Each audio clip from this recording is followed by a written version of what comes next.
Looking for a sporty SUV for your family? This Acura RDX A-Spec may just be the SUV for you. Stay tuned as we take a look at this hot SUV on this really cold and rainy day.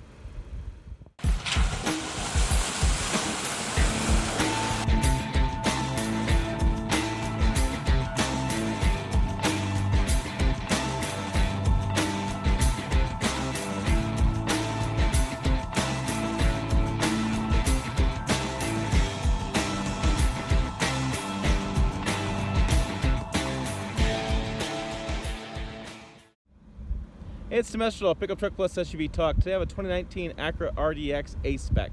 This is a very fun to drive and sporty looking SUV, but is it practical? In today's review, we're going to talk about the SUV. We're going to check it out and see if it's really a practical SUV to fit your family's needs.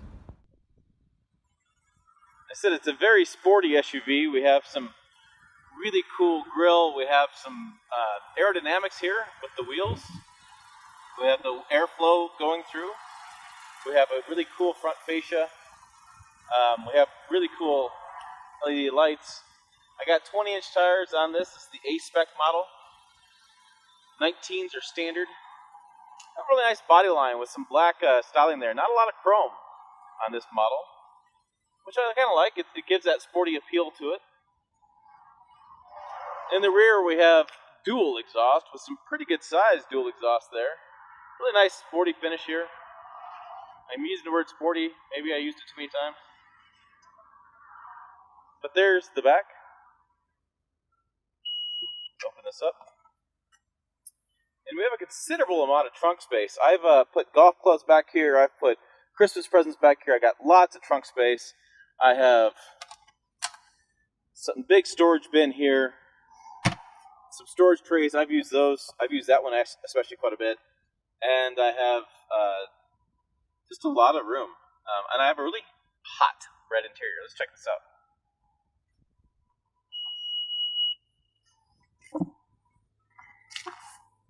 Start with the second row. Get in here. Alright, so here we are on the inside. I have a red stitching here. This is a hard plastic up here, softer leather here. Big speakers. They're really proud of these speakers. I have a nice chrome door handles. So I have some nice chrome in here, which is interesting. Not a lot of chrome outside. Back here, I do have dual USB chargers. I don't have heating and air conditioning controls back here, which I thought was kind of interesting. A lot of models do. I have the panoramic moonroof that goes all the way back. And I have a considerable amount of legroom. Lots of legroom. Outside room. Not a lot of headroom, and I'll show you that in a little bit. More lights, and we'll get around that front seat here in just a second. So one of the things that's talked about in many reviews is the lack of headroom here, and this is from the dual panoramic moonroof. You kind of lose a little bit of space there, but I don't know. I mean, I'm 5'6", I got plenty of room, and I think if you have kids back here for the most part, you're not going to have a problem with that. I could see somebody being 6 foot, 6'2", 6'3", with a tall torso, not long legs, having an issue, but you know, not everybody's going to fit in every car. Sorry. There, here we are up front. We have, again, the same speakers. We have the same red stitching. I have my window controls and lock controls. I have my safety switches here. Parking sense, traction control. Probably can't hear me at all, can you? All right, up here in the front seat, we have the same idea on the doors. We have the red stitching. We have the big speaker. I have my window controls, locks, mirrors. I have my safety controls for safety technology like parking assist, lane keeping assist, traction control. I have an emergency brake over there, electronic. I have quite a bit of room here for my legs. Nice dead pedal space for your left foot. I have the steering wheel. I have the controls here. This is for the radio. I have the dial that goes up and down. I have the switches here. And then I have another control here. This is for the main screen. I'll show you in these gauges. And I have some the radar control, cruise control, dynamic radar control. It sets distance between the car in front of you. So if you're going a certain speed, you can set that speed and it keeps the distance between that car in front of you. I have the fun paddle shifters. They're always a good time. And I have the dongles for the lights over here, and I have the windshield wipers here. What's really interesting about this, and my first thought, is that when you get in, it looks like a freaking missile. So it looks like I got like a targeting system, and I have the turbo that this grows as it gets more turbocharged into the 4-cylinder. And so it's fun. It looks like a darn like missile or something when you take off. It's just a fun look to it. Over here I have the 10-inch screen. This is the infotainment kind of screen, and so you can kind of go through the screens here and kind of see different stuff. These are hard controls for the AC and heating. This is interesting. It's a big volume knob, and I'm going to see if I can't turn this camera sideways a little bit. You see how big this volume knob is in comparison to everything else, and it's just an interesting placement up here. I don't know. Heated seats, which I have on. It's really cold today. Dynamic mode. This is the big button knob. It's really funny how it stands out so much, but it changes to the different modes. So Sport Plus, Comfort, and a Snow mode that works with the all-wheel drive system to make sure that torque vectoring and make sure you have lots of control in slick conditions. And stowaway conditions. Comfort, Sport. What's interesting is Sport is standard when you get in the car. I have the, this has been difficult to get used to. I have no either easy way to say this. This is the gear selector, and so this pushes back for reverse, this pushes in for drive, and that's park. It's funky. It's taken me a long time to get used to it, and I still don't like it. This is the auto start and stop for the engine. This is a fuel saving measure that you can turn it on and off if you like it. Some people think it's annoying. I have a problem with it in this vehicle. This is the new trackpad. This is it's interesting. I got a nice little spot for my hand here. What this is designed to do is if I just push something on the screen, you know, it's going back and forth. I should go home. Sorry, I'm kind of watching the screen and I'm doing this. So like, let's say I want to get navigation. I can come down here and I just take my finger and I push and it goes right to navigation. Let me go back and I'm gonna show you this on the screen. So I'm gonna do it again, and that's what it's designed to do. And so you can explore with your finger and kind of move your finger around, or you can just kind of figure out kind of where it's at in the screen. Let's say I want to hit that find button right there, and just kind of go down, and I can hold my finger and it goes right to it. So let me go back and I'll show you on the screen. So I'm gonna take my finger down, hold it, and go. So it's interesting. It's a little bit faster. I mean, if you kind of have an idea where it's at in the screen, like if the button's in the middle, and I'm gonna push the middle, so I can push the middle. If it's into one of the corners, I can just push down one of the corners. And this is there's a right hand side of this menu, and this is what this right hand side does. So it does the right hand side of this 10-inch screen. And I have a home button, I have a split screen button, and a back button. So it's an interesting system. I don't know that I like it any more or worse than the system in the marketplace.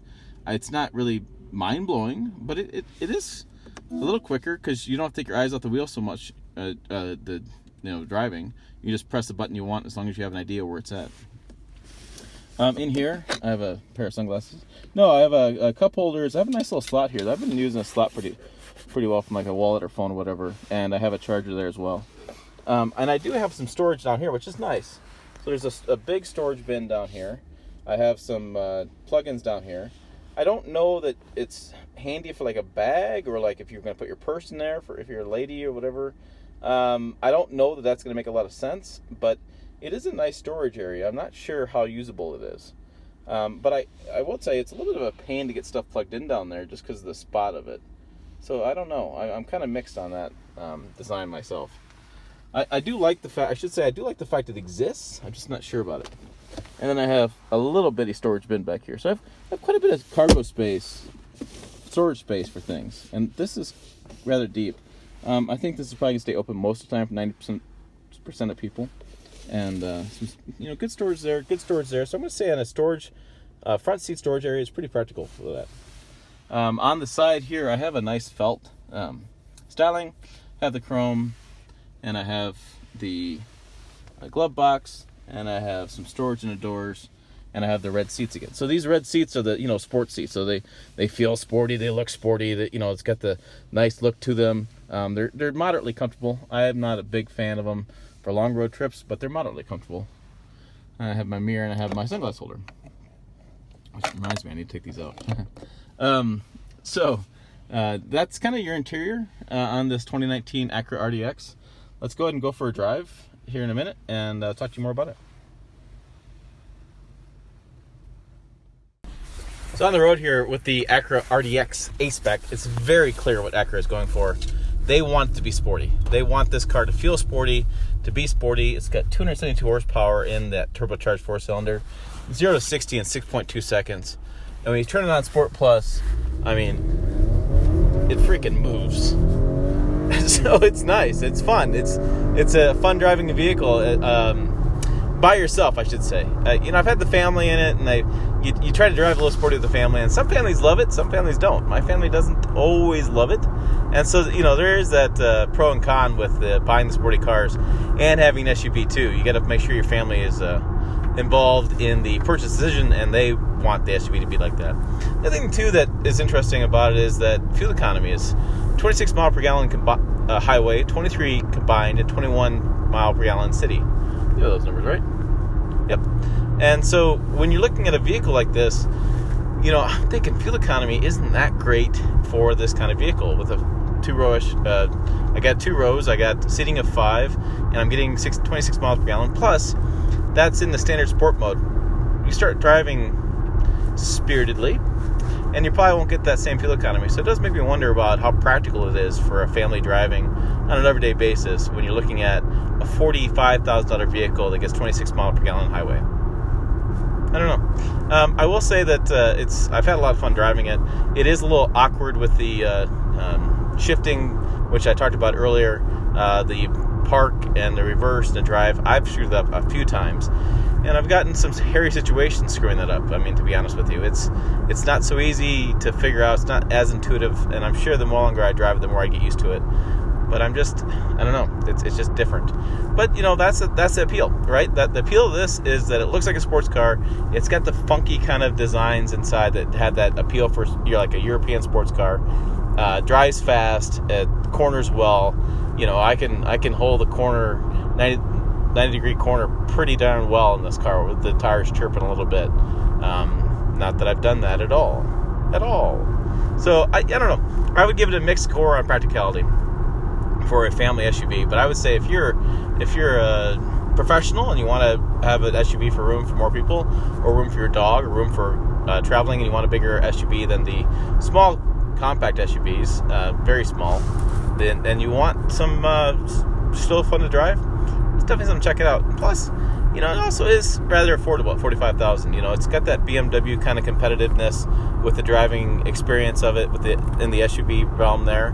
And I would say it's probably a little bit cheaper than the BMW in this price point. So something to definitely check out. And I got to turn it back to comfort mode here in a little bit, because it definitely just grabs you in the corners. It just makes you more aware of the driving experience. So for more experiences, more fun stuff I do, make sure to check us out on pickuptrucktalk.com, Instagram, Twitter, Facebook, Pickup Truck Talk. Also subscribe for more on this channel, more fun stuff I do. Thanks for watching. I'll see you down the road.